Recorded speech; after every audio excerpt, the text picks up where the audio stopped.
네, 어떤 병들이 산재 승인이 가능한지를 알려주셨는데 혹시 이제 우울증이나 뭐 적응장애 같은 경우에는 어느 정도 이제 증상이 나왔을 때 조금 병원에 가는 걸 권해주시는지 이런 얘기도 혹시 한번 해주실 수 있을까요? 네, 신체 질병과 비교해서 설명을 드려보겠습니다. 우리가 허리가 아프다라고 하면 처음에는 허리 아픈 거에 대해서 내가 좀 쉬기도 하고 스트레칭이나 다른 운동을 하면서 조금 회복을 하기 좀 버텨보는 겁니다.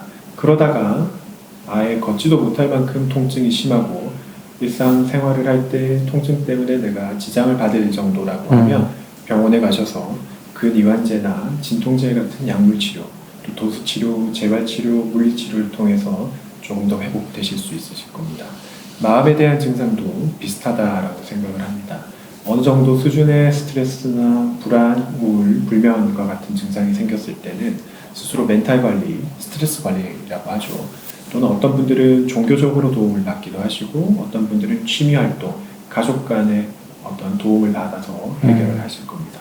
근데 그럼에도 불구하고 그런 증상들이 지속되시고 점점 심해지셔서 일상생활을 하시는 데 있어서 지장을 줄 정도, 예를 들면 불안, 초조증이 너무 심해서 회사에서 집중을 할 수가 없고 업무에 지장이 있는 경우, 또 어떤 경우에는 밤에 잠을 잘 못 주무셔서 다음날 일상 활동을 하시는 데 있어서 어려움을 겪는 경우, 또 우울증이 너무 심하셔서 기력이 없으시고 의욕이 없으시고 아무것도 하기 싫어서 일상생활에 지장이 있는 경우에는 반드시 정신과에 오셔서 충분한 치료를 받는 게 중요하겠습니다. 정신과 상병들이 산재로 승인이 되면 혹시 어떤 보상들을 일반적으로 기대할 수 있는지 얘기해 주실 수 있을까요? 네, 먼저 정신과 질병에 대해서 산재로 승인을 받게 되시면 그 질병에 대한 요양급여가 주어집니다. 요양급여라고 하면 내가 불편한 것에 대해서 병원에서 치료하는 것에 대한 치료비 개념이라고 생각을 하시면 될 것 같습니다. 그리고 만약 그 질병 때문에 내가 회사에서 일을 못하는 상황이다. 치료를 하기 위해서 일을 쉬어야 되는 상황이라고 하면 쉬는 기간에 대한 휴업급여, 일종의 어떤 유급휴가 같은 개념이죠. 기존 받으셨던 월급의 일부 %가 보상이 주어지는 걸로 알고 있습니다. 네, 그 휴업급여 부분에 대해서 조금 설명을 덧붙이자면 우리 근로자분들이 원래 받고 있던 평균 임금의 이제 70% 정도를 휴업급여로 받을 수 있게 되고요. 절대 지급되는 보상이 적지 않으니 우리 근로자분들은 꼭 적극적으로 검토해 보시기를 바랍니다.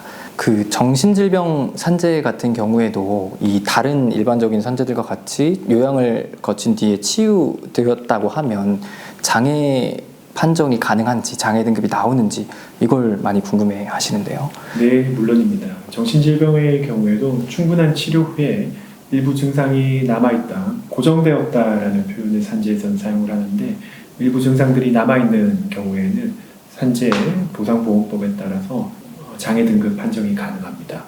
일반적으로 앞서 말씀드렸듯이 마음의 병인 경우에는 대부분 14등급, 국소신경 증상이 남아있는 경우에 해당하는 경우가 많고요.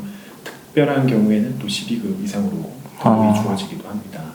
머리를 다친 기질성 정신장애의 경우에는 정신과 단독 상병으로 장애 등급을 주기보다는 기존 다른 질병들과 통합하여서 장애 판정을 내리는 경우가 많습니다. 네, 오늘 원장님 나와 주셔서 그러니까 어떤 병들이 산재로 승인될 수 있는지, 그 다음에 산재로 승인되는 경우에는 또 어떤 보상이 나오는지, 그리고 정말 좋은 말씀들을 굉장히 많이 해주셨는데 굉장히 감사하고요. 원장님 오늘 바쁘신데 출연해 주셔서 너무 감사드리고요. 혹시 오늘 촬영하면서 좀 소감이 어떠셨나요? 말씀 감사합니다. 저도 앞으로 이 분야를 계속 전공하면서 많은 분들께 도움 드릴 수 있도록 노력하겠습니다. 저희 산재박사TV는 앞으로도 더 유익한 영상으로 찾아뵐 수 있도록 하겠습니다. 지금까지 산재박사TV의 조영준 농사와 출연해주신 우리 손재현 원장님이었습니다. 감사합니다. 감사합니다.